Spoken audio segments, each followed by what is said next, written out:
Ladies and gentlemen, Lucy the cat. And the amazing Flec as well.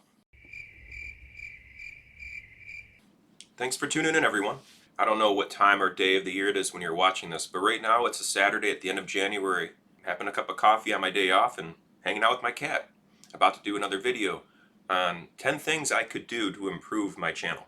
If you're new to this channel, I've promised myself I would post a new video every single day of this year, and one video every Sunday on something to do with the circus and flow arts for beginners, like contact juggle, like pediddling, spinning things on your finger.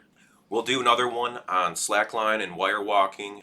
Devil sticks is coming around the corner. More techniques in contact juggling. And so far we've only hit the basics of contact juggling, and we're going to do some more. Not just on contact juggling, but passing will probably be coming up around the corner, but not before doing something on the topic of isolations, or moving around the ball and making it look like it's floating using motion. So the dailies are more or less like a journal or a vlog of what's happening inside my head. Every Sunday is the tutorial videos. But as I was making this channel happen, so far so good. I think I've been making it for myself as a learning process and to get over my fear of putting myself out there in the internet for the whole world to see and just doing it, because there's no way to actually move forward with a project than by starting it. And so far I started it and I managed to post every single day this month so far. Gotten over a lot of anxiety about making these videos and putting them out there into the world. And they've been more or less well received, I think, so far, although I have lots of room for improvement. If I was to rate myself, I think I get a D-. And I actually did math on it, so I'll get to that in just a second. So the math I did on this and how I evaluated my D- was broken down into 10 different categories from a website I got of 10 different things you can do to improve or be successful with your YouTube content. So let's begin with the first one. The first one is to prepare, write, and plan content that specializes for a target audience. So far, I don't think I get a really good score on that because I haven't really specialized all that well. Yes, I'm interested in circus and flow arts and teaching those things. But as far as my everyday interests go on my daily posts, they're all over the place. It's just chaos. It's like being inside my head. When I prepare and write things, I tend to do that before I get on camera. I have an idea of what I'm going to be doing and what I'm going to be saying for the most part. The last video I did was about spontaneity, so I just said things and it turned out to be not my best work. But when you post every single day, you're probably going to have some good days and some bad days, and some days that are better than others, of course.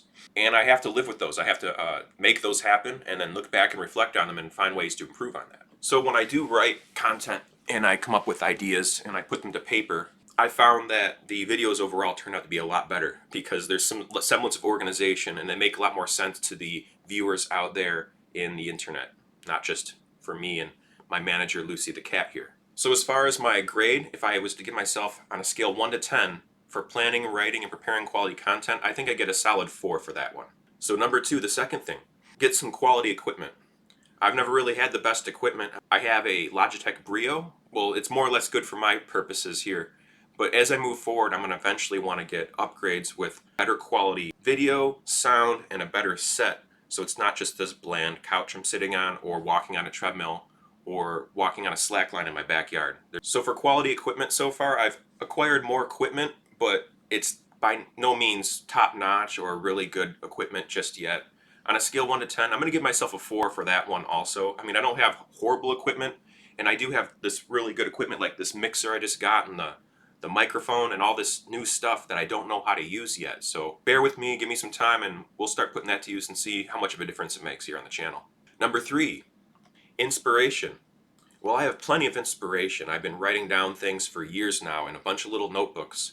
What I need more than inspiration now is organization. I need to organize all these thoughts, compile them, expand upon them, and make them into something that is suitable for the viewing audience, not just for me in my own little world I live in. As far as inspiration goes, I think I have enough topics to go off of. I think I have more than enough instructional videos that I can be teaching throughout the rest of this year. As long as I target and focus on the basics, then eventually I can move into more intermediate stuff. So the videos can build upon each other. The viewers can watch the older videos and then use the older videos as stepping stones to learn the newer content. So with inspiration, I think I'm going to give myself an 8. I think I have plenty of inspiration out there. There's plenty of folks that inspire me. There's plenty of podcasts, videos, books, you name it. I get inspiration at every turn. I think my issue is more or less doing something with the inspiration in a way that is good for the viewers. Number 4, making every second count. Don't waste a second. Make sure that every second is actually doing something in order to reach your audience and not wasting it. Because if you mess up with your start and your intro, you just drop off, you lose a bunch of viewers, and then that's it. Then they're not going to see the rest of the video and how awesome it is. Huh? You see, I just did that. I lost you, didn't I? So I'm going to give myself a solid 3 about making every second count. I got to work on that, and I'll get better at it with time. Number 5, start with simple editing software. That's great. I've been using Shotcut, which is an open source freeware video editing software program. From what I understand, pretty basic, but it does everything I need it to do so far. It has a lot more options that I haven't even begun to explore, and different filters that I'm excited to look at, and the green screen technology that I have not begun to use, but is available here on Shotcut. So as far as starting with simple editing software goes, I'll give myself an 8 with that because it's pretty simple stuff, and I think I've learned quite a bit about video editing just this past month, considering I didn't know anything 30 days ago or 25 days ago. I think it was my 5th video I started learning how to edit stuff. And I went overboard with that, so if you want to check that out, that's a treadmill video. I think it's number 5 or 6 before I started numbering them.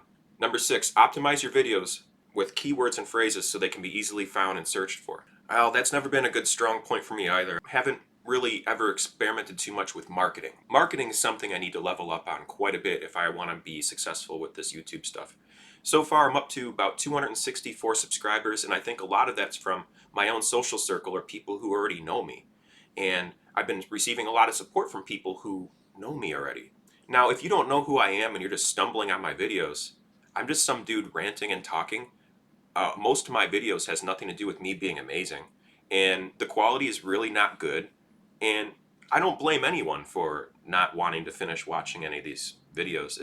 It's been like I said, an experiment for me to learn and grow, and a personal journal, if you will, put out into the world with a couple of instructional videos peppered in there in order to try to keep people interested and hook them in. So yeah, as far as marketing goes or the optimized videos for searches, I'm going to give myself a 6 with that. I mean, I have been using keywords and phrases, and I have been trying to connect with people on various social networks and telling people about this channel, but for the most part, it's inside the echo chamber I've already created for myself. So I got to step outside of that and reach other people.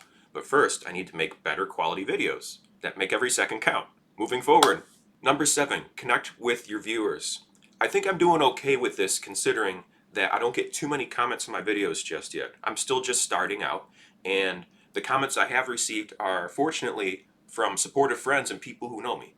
There's been a couple of strange ones, I think, that are just some random bots. I've just got rid of a couple of those comments, but so with the few amount of comments I have gotten so far, I've managed to talk to each person who's said something so far. I like to engage with conversation with anyone who's willing to pay attention to what I'm doing. I'm curious. I'd like to connect with my viewers as much as I possibly can.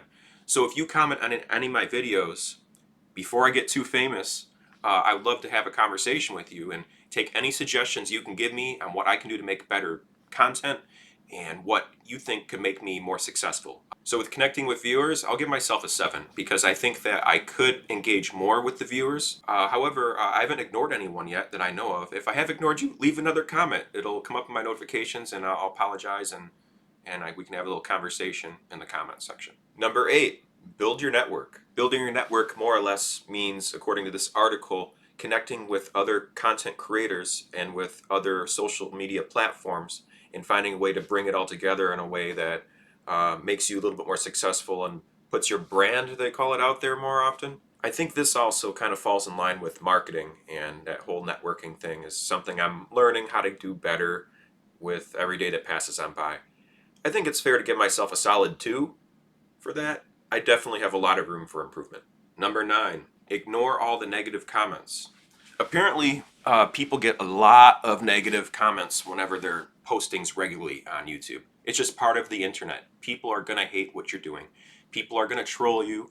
People, no matter how good your content is, apparently too, you can be doing amazing content, really good original videos that are filling a void of a need out there for the world. And someone is going to either be jealous or just not like it and have to express themselves online and type it out and try to tear you down as a result. So they say that to be successful with YouTube, you have to just not focus on those and move past them and just keep creating and keep your viewers happy. Keep the ones who like what you're doing happy and ignore all the negative. So far with that, I think I'm doing pretty good. I'll give myself an 8 with that because I've been pretty lucky. I haven't gotten very many negative comments at all so far, and I don't think I have gotten any on YouTube. I might have gotten some constructive criticism from friends and family on other social media sites, and I've gotten a couple of strange comments before, I think, that were deleted by YouTube, or I got rid of one because it was just off the wall. I won't even go there. I don't know. I'm not going to let any sort of negativity from the viewers bother me. I'm just going to keep trying my best. The only person I'm competing with is myself. I just have to keep doing better than what I did